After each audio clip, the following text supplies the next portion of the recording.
Hello साथियों, स्वागत है आपका हमारे अपने YouTube channel Ajit art all classes पे। जैसा कि इससे पहले वाली जो क्लास हमने आप लोगों को दी थी, बूंदी के दोनों पार्ट के बारे में चर्चा कर ली थी। बूंदी शैली आपकी कंप्लीट हो गई थी। इससे पहले वाली क्लास में सारी बूंदी शैली की विशेषताएँ, महत्वपूर्ण तथ्य बता दिए थे। आज की जो शैली है वो नई शैली है, यानी कि कोटा शैली। स्क्रीन पे आपको लोगों को दिख रहा होगा।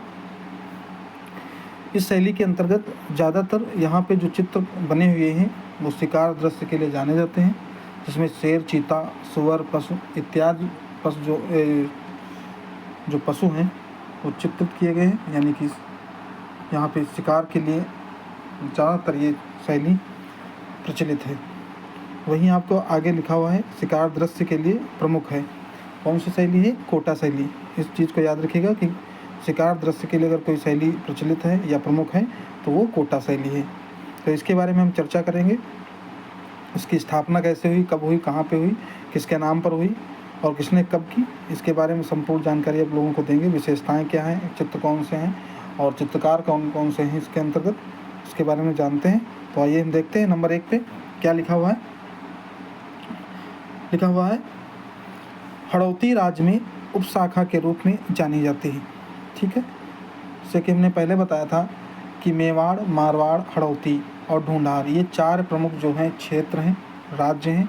इनके अंतर्गत जो शैलियाँ चलती हैं उनको हम उपशाखाओं में रखते हैं। उसी तरीके से जो आपकी बूंदी शैली थी वो भी हड़ौती के अंदर उपशाखा मानी जाती है। इसी तरीके से ये भी जो कोटा शैली है उसको भी हड़ौती राज्य में उपशाखा के रूप में जाना जाता है। ठीक है, तो नंबर 1 पॉइंट पर यही लिखा हुआ है, हड़ौती राज्य में उपशाखा के रूप में जानी जाती है। नंबर 2 पॉइंट इसमें, इसकी स्थापना 1625 ईस्वी में माधव सिंह हाड़ा द्वारा की गई थी। जो इस शैली की नींव यानी कि स्थापना पड़ी वो 1625 ईस्वी में माधव सिंह हाड़ा द्वारा की गई थी। ठीक है, तीसरा पॉइंट हम देखते हैं। तीसरा पॉइंट लिखा गया है बूंदी के राव समर सिंह। ठीक है, बूंदी के राव समर सिंह के समय चंबल के दाहिने किनारे पर भीलों का एक राज्य था। ठीक है, जिसका नेता कोटया था। वहाँ का जो प्रमुख यानी कि मुखिया कह सकते हैं या प्रमुख नेता कह सकते हैं, उसका नाम जो था कोट्या था। ठीक है, इस राजा के नाम पर ही इस नगर का नाम पड़ा, क्योंकि कोट्या को ही कोटा शैली के रूप में परिवर्तित कर दिया गया। ठीक, क्योंकि बूंदी के जो राव समर सिंह के समय जो चंबल के दाहिने किनारे पर भीलों का एक राज्य था जिसका नेता कोट्या था, इस राजा के नाम पर ही इस नगर का नाम पड़ा। ठीक है, समझ गए।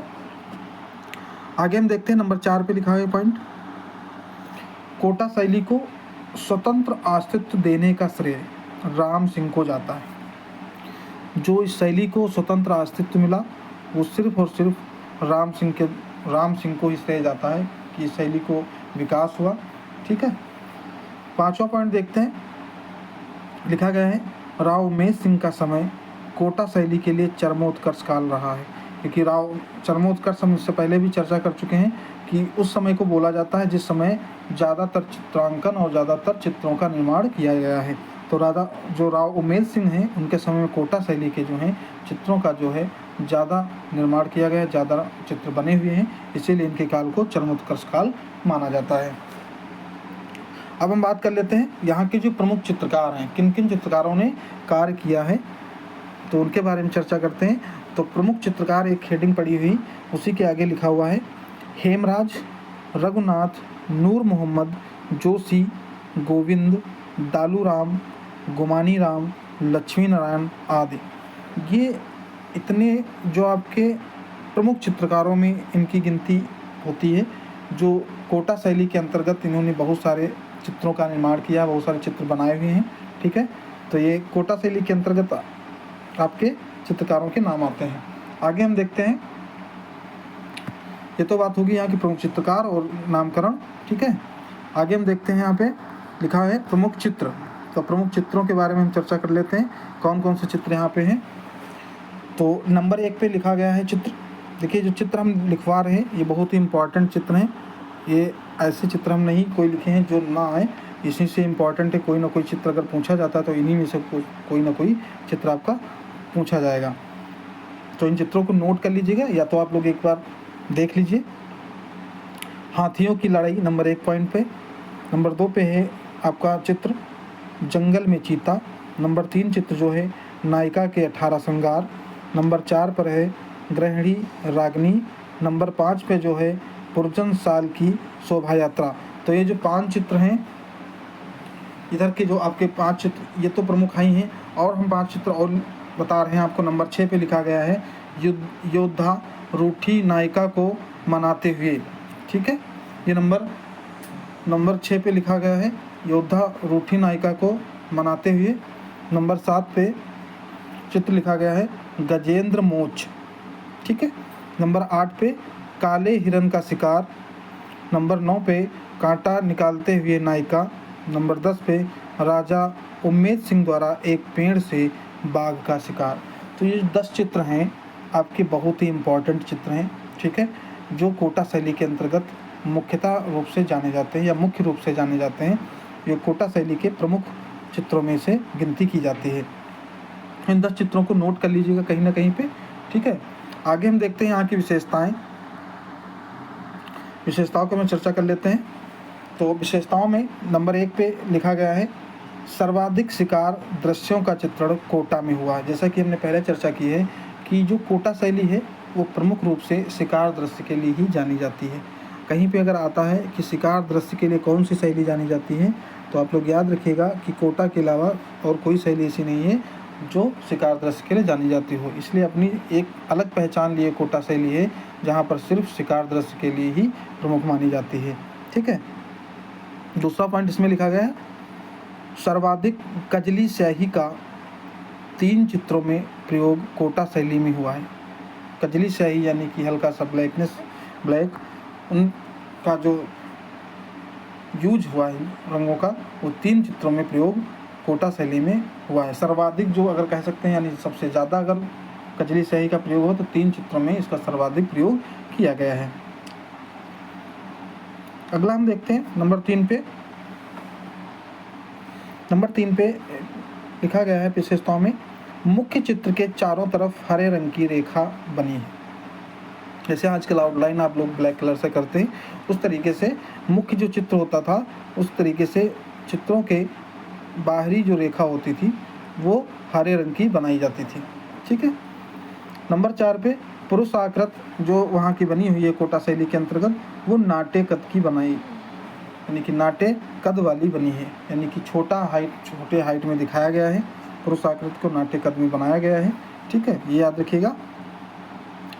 अगली जो विशेषता है नंबर 5 पे, तो यहाँ पे लिखा गया है छोटी झाड़ियों के मध्य। ठीक है, छोटी झाड़ियों के मध्य कटीली झाड़ियाँ इस शैली की मौलिक देन है। क्योंकि देखिए अगर इसमें कोई चित्रांकन किया गया है तो पुरुष को नाट्य कद में दिखाया गया, तो झाड़ियाँ भी छोटी दिखाई गई हैं। उसके मध्य जो है कटीली झाड़ियाँ, यानी कि जो आपके राजस्थान में जिस तरीके से कटीले झाड़ियाँ होती हैं उसी तरीके से यहाँ की शैली की जो है मौलिक देन है, यानी कि प्रमुख देन है यहाँ की। ठीक है, ये विशेषता है इस कोटा शैली की।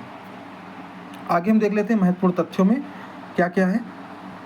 ये तो विशेषताओं की बात हो गई। अब हम बात करते हैं महत्वपूर्ण तथ्य, यानी संपूर्ण कोटा शैली के अंतर्गत जो विशेषताएं थी उसके बारे में चर्चा कर ली। अब हम देखते हैं संपूर्ण महत्वपूर्ण तथ्य जो हैं आपके अंतर्गत कौन कौन से हैं, तो उसके बारे में चर्चा कर लेते हैं।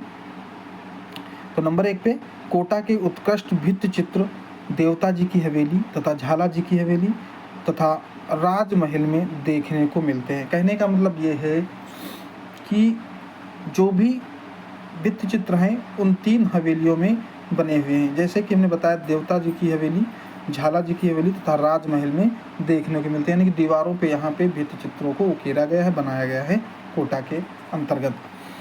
दूसरा पॉइंट है महत्वपूर्ण तथ्य में राम सिंह द्वितीय के समय से जयपुरी व कंपनी प्रभाव आने लगते हैं। कहने का मतलब ये है कि जब राम सिंह द्वितीय का शासनकाल चल रहा था उस समय जयपुर और कंपनी प्रभाव यहाँ पर दिखने लगता है कि यहाँ पे थोड़ा थोड़ा प्रभाव आने लगा था। तीसरा पॉइंट है राव उम्मेद सिंह के समय में सर्वाधिक चित्र बने हुए हैं।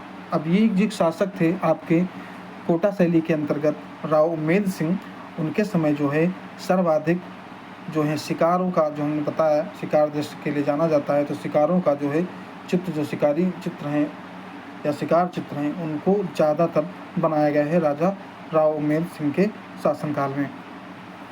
नंबर 4 पे लिखा हुआ है, महारावल भीम सिंह ने बोरा में सावन जी मंदिर बनवाकर अपना सर्वस्व उन्हीं के चरणों में निछावर कर दिया और कोटा का नाम कृष्णदास रख दिया।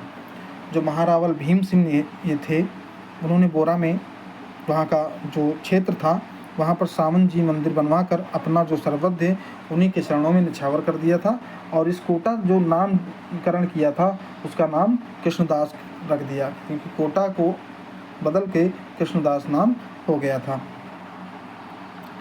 नंबर 5 पॉइंट लिखा गया है, कोटा शैली का स्वतंत्र अस्तित्व। ठीक है, नंबर 5 पे देखते हैं, कहा है कोटा शैली का स्वतंत्र अस्तित्व स्थगित करने का श्रेय राजा राम सिंह को है। जो कोटा है, ठीक है, इसका जो अस्तित्व है इसको स्थगित करने का जो श्रेय है, जो 1661 के समथिंग या 1705 के बीच में यहाँ तक कि इन्होंने स्थगित कर दिया था, ठीक, उसको जो श्रेय जाता है वो राजा राम सिंह को ही जाता है। ठीक है। नंबर 6 पर लिखा गया है, इन्हीं के समय कंपनी प्रभाव आने लगा था। यहाँ जब स्थगित कर दिया कोटा शैली को तो यहाँ से जो है इस शैली के बाद इस शैली में कंपनी प्रभाव आने लगा था। ठीक है, तो ये आपकी महत्वपूर्ण तथ्य थे और विशेषताएं थी, प्रमुख चित्रकार थे और प्रमुख चित्र थे। मैं कोटा शैली ज़्यादा बड़ी नहीं, वो छोटी सी, इसलिए मोस्ट चीज़ें हमने बता दी हैं, इससे ज़्यादा कुछ नहीं आता है, बाकी चीज़ें बहुत कुछ लिखी हुई हैं। तो आप लोगों के लिए जो महत्वपूर्ण तथ्य हैं, महत्वपूर्ण विशेषताएं हैं, महत्वपूर्ण चित्र हैं, महत्वपूर्ण चित्रकार हैं और किसने कब स्थापना की, क्या क्या पूछा जा सकता है, उस चीज़ के लिए आप लोग पढ़िए। फालतू की चीज़ें बहुत सारी चीज़ें लिखी हुई हैं, उनसे कोई मतलब ज़्यादा नहीं है, लेकिन जितना हम लिखवाए हैं इन्हीं से ज़्यादातर प्रश्न बन के आएंगे। और कोशिश करिए कि इस चीज़ को नोट करते रहिए कहीं ना कहीं पे आप, नहीं तो आप लोग लिखते नहीं हो, बाद में भूल जाओगे और बार बार या तो फिर क्लास आपको देखनी पड़ेगी।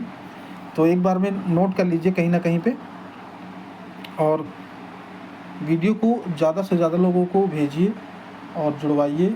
ठीक है, लाइक करिए, कमेंट करिए और किसी को कहीं भी कोई भी डाउट अगर है, कुछ भी नहीं समझ में आया है किसी भी शैली के अंतर्गत या जो आज की क्लास में है, तो हमें कमेंट बॉक्स में कमेंट कर सकता है। ठीक है, उसका हम जवाब अगली क्लास में देंगे और नेक्स्ट क्लास जो होगी आपकी नई शैली के साथ मिलेंगे आपके साथ। ठीक है, तब तक के लिए सभी को राधे राधे।